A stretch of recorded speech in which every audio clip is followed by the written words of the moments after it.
प्रमदनि गभर्नमेन्टआ फैसा गैयामोनब्ला जुदि फेरेंगा बिथांनाव थोजासे फैसा गैयामोनब्ला बे 100टा 200टा न'खरनि थाखाय आङो मा खालामगौमोन मोनसे न'खराव देरबान थिंखौ आङो रेडि खालामगौमोन।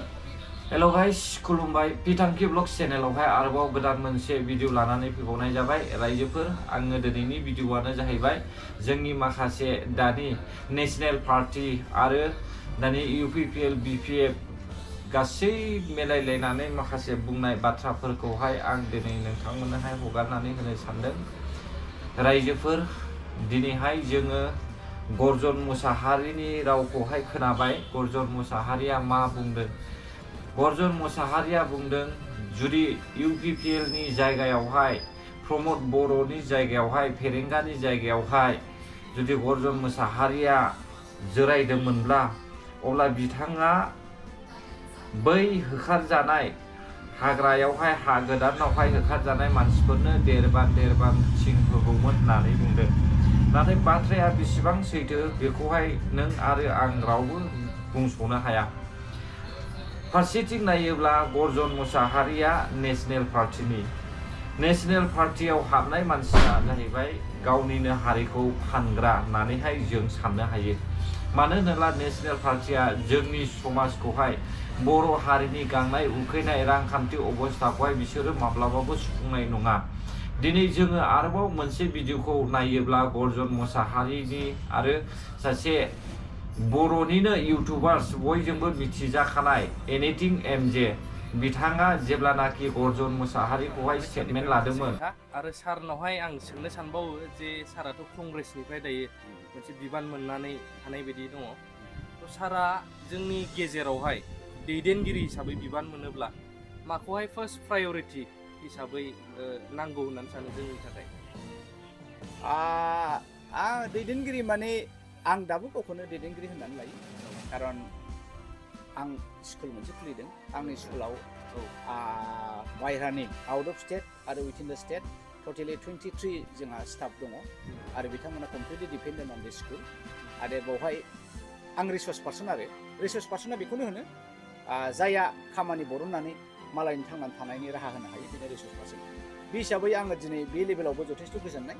आरो सरकारि लाइनाव नोंथाङा जायखौ होनो सानदों सरकारि लाइनाव जुदि आङो माबा मोनसे मोजां पद मोनोबा कमप्लिटलि बे रायजो राजाया जुदि आंखौ भबिष्यताव आं इलेक्सन दारायोबा बिथांमोना भट होनानै देरहाहोयोब्लासो आङो बे समावहाय एनिथिं MJआ मोनसे कुइसन सोंदोंमोन गर्जन मोसाहारिनाव। नाथाय गर्जन मोसाहारिया एनिथिं MJ सोंनाय कुइसनखौ बाद होनानै बिनि एन्सारखौ सिदायै होआलासिनो गुबुन बाथ्राफोरखौसो फोलावनानै बुंलांबाय थानायखौहाय जोङो नुनो मोनो। स' आंनि साननाय बायदिब्ला गर्जन मोसाहारिनि साननाया गावनि गाज्रिखौल' सानदों। बियो जुदि बियो सिटआव जिरायोब्ला नों आरो आं सासेखौबो बियो नायनाय नङा आरो हारिनि थाखाय बियो माब्लाबाबो सानाखै होननानैहाय जों बे बाथ्रानि गेजेरजोंनो मिथियो। रायजो राजा नोंथांमोन दिनैहाय जोंनि UPPL BPF बेफोरबायदि नांलाय खमलाय पाब्लिकफोरनि गेजेराव जागासिनो दङ। माखासे मानसिफ्रा नेशनेल पार्टियाव हाबनानैहाय रायजो राजाफोरखौहाय हाद्रि सारफावनानैहाय बाथ्रा फोसावबायगासिनो दङ। नाथाय सैथोआ सोर आरो बबे बायदि लिडार्सआ जोंनि बर' हारिखौहाय फोजौखांगोन आरो माबायदियावहाय चेन्ज खालामनानैहाय डेभेलप खालामलांनो हागोन बेखौसो नायनानै जों भटखौ होनांगौ। आरोबाव मोनसे खोथा जाहैबाय फैगौ इलेक्सनावहाय जायफ्रा नेशनेल पार्टियावहाय हाबनानै नेशनेल पार्टिखौ सापर्ट खालामनो सानदों बिथांमोना 100आव 100% रं होननानैहाय आं सानो। बेनिखायनो नोंसोरो गावबा गावनि पार्टिनोनो भट होयोब्ला मोजां जागोन। जोंनि BPF पार्टिया सिगांनिफ्रायनो सालायबोखाबाय 15 बोसोर जेसेबां मावनांगौमोन एसेबां मावजोबनो हायाखिसैब्लाबो माखासेखौहाय मावबोबाय।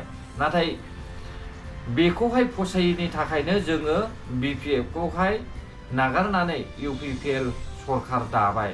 आरो नोंसोरो मोनसे खोथाखौ साननानै नाय दिनैहाय हाग्रा बिफाननि मिनिस्टार सिगांनि बारग' मिनिस्टारजों दानि मिनिस्टारजों बेसेबांबा आकाश पातालाव बिसोरो रुजुजाया।